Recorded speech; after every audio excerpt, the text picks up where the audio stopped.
Ecological restoration recreates healthy ecosystems, and that brings back adaptive capacity, and these are all important things for both biodiversity and climate change and addressing those twin crises.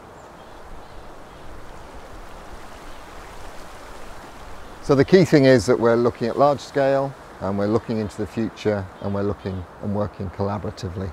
That's the basis of it, really. And that the work that we're doing together needs to be greater than the sum of its parts. That's the key part of the partnership. And that this is to benefit nature, climate and people.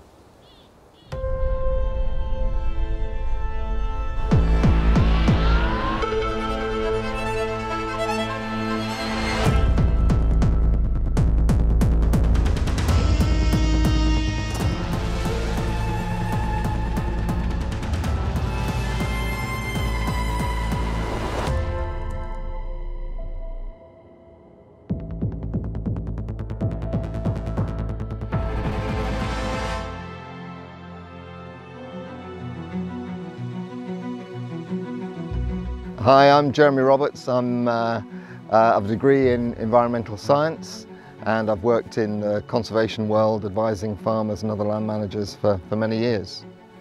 Now I'm the programme manager for the Cairngorms Connect project in Scotland, in the Highlands. Yeah, I'm happiest outside. I love mountain biking and hill walking. I've just discovered bike packing. I love being in the garden, and I do a bit of drawing too.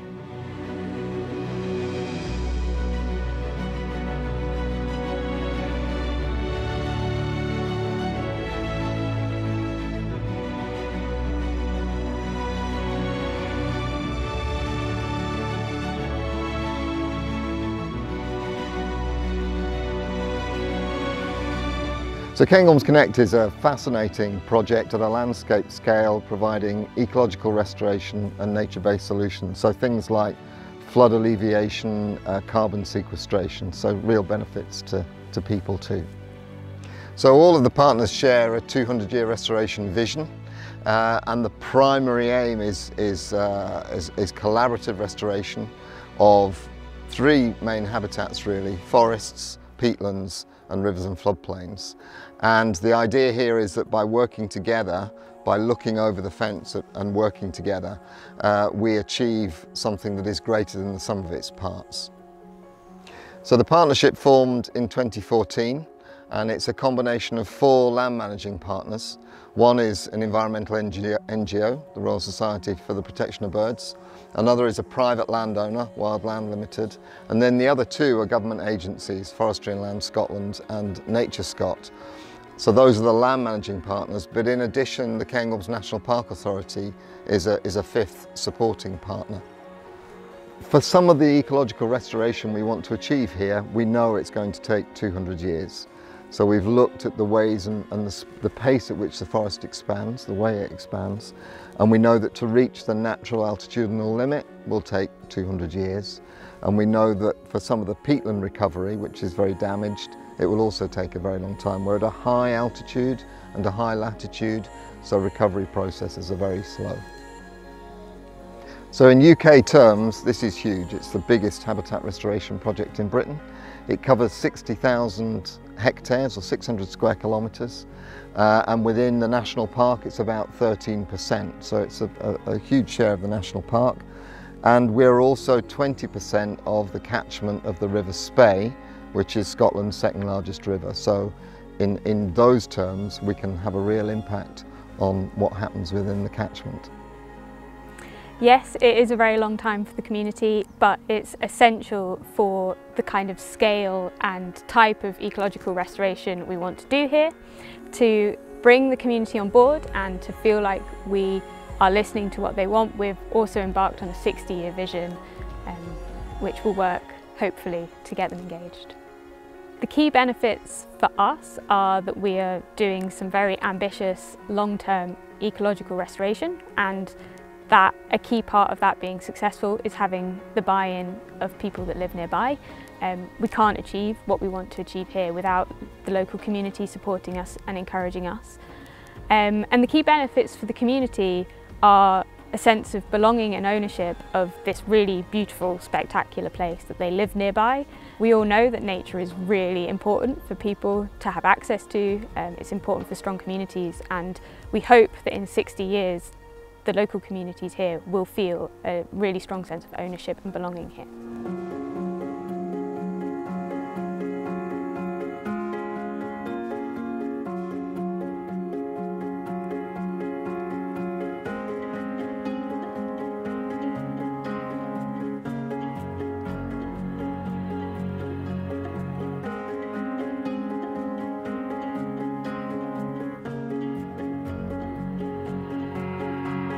So when we started in 2014, it really was about ecological restoration at a landscape scale and in partnership. As climate change and net zero have moved up the agenda, and as more is known about the importance of landscape scale restoration for climate change, we're seeing that the work we're doing is becoming much more important in terms of reducing carbon emissions, increasing carbon sequestration, and providing adaptation to the consequences of climate change. So we've looked particularly at the RSPB's Abernethy Reserve, but more generally we've looked at the trends we can expect, and really it's what we're expecting globally. So changes in the trends in precipitation, so probably more significant events, maybe wetter summers, maybe occasionally more severe winters. More significantly, as temperature increases, that's going to have the biggest impact on the higher altitudes. And we're also predicting that the woodland, the tree line, will move up the mountains over time, probably about 100 meters altitude with every 1 degree of average temperature rise. So it will be very significant here. So as temperature and rain change, in particular, we can see an increased flooding risk from the Spey. It's a huge river with many communities downstream. So with more precipitation, there's a higher risk of peak flooding. And the other thing we're seeing, and it's happening already really, is a change in the timing of different elements of the ecology, where invertebrates may not be emerging at the same time as birds are hatching and needing to eat those invertebrates. So those are the kinds of changes that we're most worried about.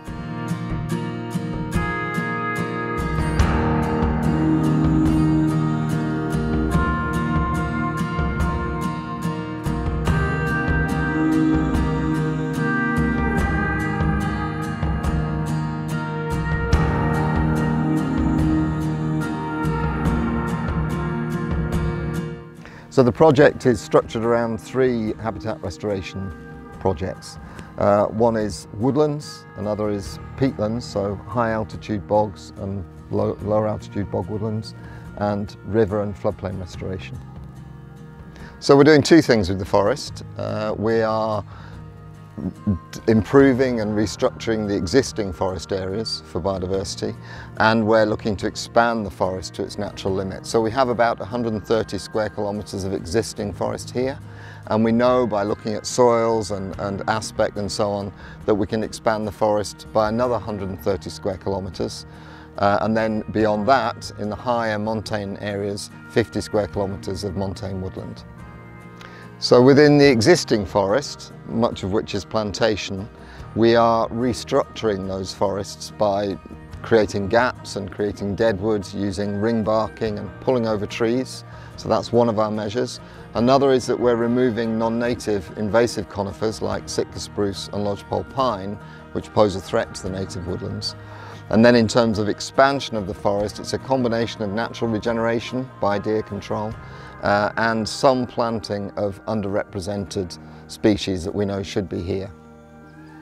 So within the partnership we have the biggest remnants of ancient Caledonian pinewood that are left in Scotland, so it's a really important area for those, and we don't do a huge amount to them. They are dominated by Scots pine, which you can see around me, but there are also rowan, aspen, alder, birch, juniper, so plenty of other species, and these are the species that actually when we do planting that we're adding into the mix to try and boost that diversity. But within the old pinewood forests themselves we do very little at all. So we have around 10,000 hectares of peat-rich habitats here. Most of those are high altitude blanket bogs, and they've been damaged by overgrazing for many, many decades. And lower down we have bog woodlands which have been drained and planted with non-native conifers. For the two, the restoration approach is the same. It's either using logs and turf in the forest to make dams, or at higher altitudes using granite blocks which are used to create the initial dams, which are then filled in by the sediment. The outcome that we're looking for, as well as habitat improvement, is that we see a slowing of the movement of the water through the catchment and increased storage capacity of water, which then helps to reduce downstream flood risk for communities in the area. So peatlands are a huge store for carbon. They're really important nationally and globally. And we find that with our damaged peatlands, there is a consequence that the peat is oxidized and we are losing carbon to the atmosphere. So by restoring the peatlands, we prevent that loss to the atmosphere. We increase capacity for sequestration and for long-term storage. So many of the rivers we have and the floodplains have been heavily modified. So what we're doing, and that modification has been for example, for agricultural benefit. What we're doing now is removing some of those straightened sections and returning meanders. We're enabling the river to flood more naturally onto the floodplain rather than stay in river channels. So that then enables the water to slow its movement through the catchment, and that then reduces the risk of downstream flooding. Yes, there are two additional benefits really. One is that the water quality. So a more wooded catchment makes for cleaner water really, which is great for recreation. It's an important area for water recreation here. And the other is water temperature. So a wooded catchment keeps the water temperature down. Elsewhere in Scotland we're seeing water temperatures rising in rivers, and that affects species like salmon. So cooler rivers are better for salmon, so our rivers are tending to be better for those migratory fish. So the biggest and most significant cross-cutting measure that we're doing is reducing deer numbers. And deer numbers in the Highlands are quite a hot issue. But we know that by reducing deer numbers we can expand the forest through natural regeneration, and it also helps the peatlands and other habitats to recover too. So deer management is really essential for habitat restoration. Deer are a natural part of the environment, but for a long time their numbers have been far too high, and so high that ecological restoration just can't exist. So populations have gone in some areas from as high as 15 deer per square kilometre. Now the government is trying to get that down to about 10 deer per kilometre squared, but actually here we're operating at deer levels that are around maybe 2 to 3 per kilometre squared, and that's allowing the habitat to recover while still in the presence of deer, because they do a really good ecological job of moving seed around and breaking the forest up a little bit. So in the absence of any natural predators, we have to step in and take the deer population down a little bit, and according on the habitat, that brings a whole wealth of benefits. So soil health can improve as the forest improves. The leaf litter comes back down to the soil every year, improves the soil, and that makes it better for a whole host of other species. In terms of peatland, it will help the peat bind on the hill with less trampling and less erosion, which improves water quality, because after a rainfall event, less peat will be dragged into the rivers, which will then ultimately make it down into the lochs as well. By controlling the deer numbers, wetlands can really benefit directly, where you can limit the number of deer on the wetland. That will mean that there's less selective grazing pressure on the wetland, so all species can thrive rather than the most nutritious species being grazed away.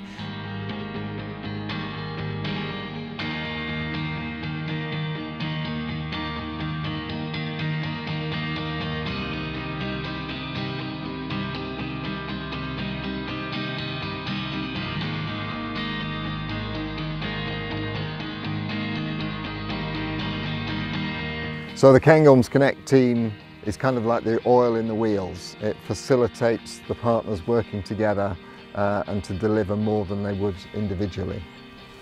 So we have a Cairngorms Connect partnership board, and the board is comprised of one person from each of the 4 land managing partners and somebody from the National Park Authority, and they're all senior people from each partner, which is quite important. They are able to make quick decisions about governance, about budgets and land management decisions. And the key thing is that they've met every month, almost continuously since 2014. So we have that cohesion at a senior level that works incredibly well in a partnership like this.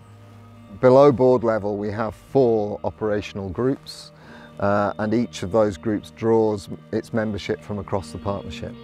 We have one which is a planning and delivery group, which is focused entirely on the restoration element. We have one which is about communications and involvement, so how we promote the partnership and how we get local communities and others involved. There's another one which is the deer practitioners group, so that's the people that are out here delivering the deer management work, so they meet on a regular basis.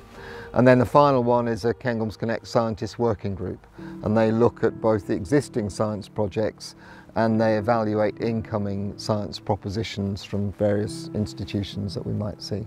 Cairngorms Connect Partnership has around 59 full-time equivalent employees, so it's a massive partnership with loads of different people, from administrators, scientists, communication experts, visitor experience officers, deer stalkers, a whole range of different people involved in the partnership. So it's really important that all these people feel a part of the partnership and feel involved and together as one group, as one partnership. So day to day we have a WhatsApp group, which might sound a bit casual and a bit informal, and that's kind of the point. The WhatsApp group is designed to kind of share mini updates from your day, kind of inspiring photos or images, what you've seen, what you're up to help people stay connected on a day-to-day level with what's going on across the partnership. And that's a really useful tool and really easy to set up, and obviously very low maintenance, just as a really good way of feeling together as one partnership.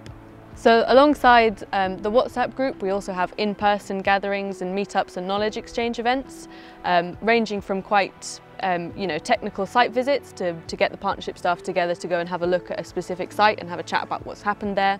And at the other end of the spectrum, we've got things like barbecues and partnership social events. So last summer we did a partnership football match with various teams from the different partners, and obviously had a barbecue there as well, which was great. A really nice way of bringing people together for a casual chat over a venison burger and a game of football.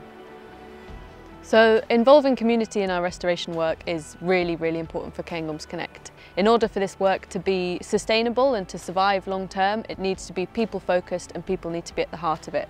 So we work with local communities through school groups and visits and workshops, getting schools out and involved in our restoration work, as well as going into schools to talk about the work we're doing. We have a number of volunteers across the whole partnership, well, more than a number, I don't know the exact number, but it's probably be a big one across the whole partnership, helping with the restoration work.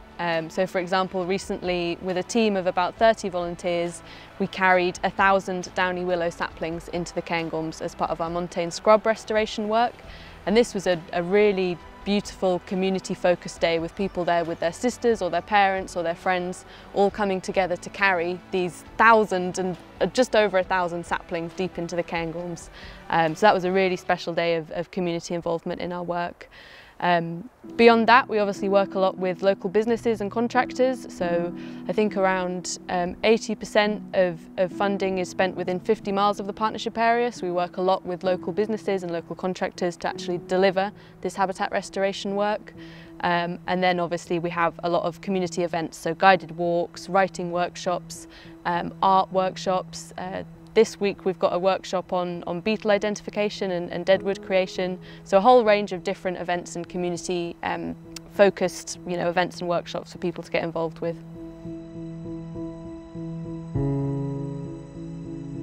So the benefits are always going to be greater, whether it's for biodiversity, climate or people, if we work at a bigger scale. Wildlife needs big scale. Maybe not for the ants, but when we're talking about golden eagles or capercaillie, we need to be working at big scale. When we're talking about nature-based solutions for flooding, we need to be talking about big scale. So being connected across 600 square kilometres confers all those benefits.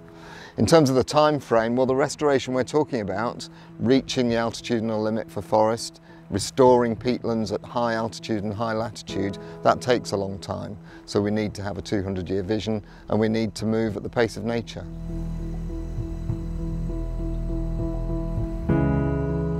So at this scale and over this period, we can increase the adaptive capacity of the environment here, and we can deliver something that's much more resilient and much more robust in the face of all the things that we can expect from climate change, whether it's fire or disease or extreme weather events.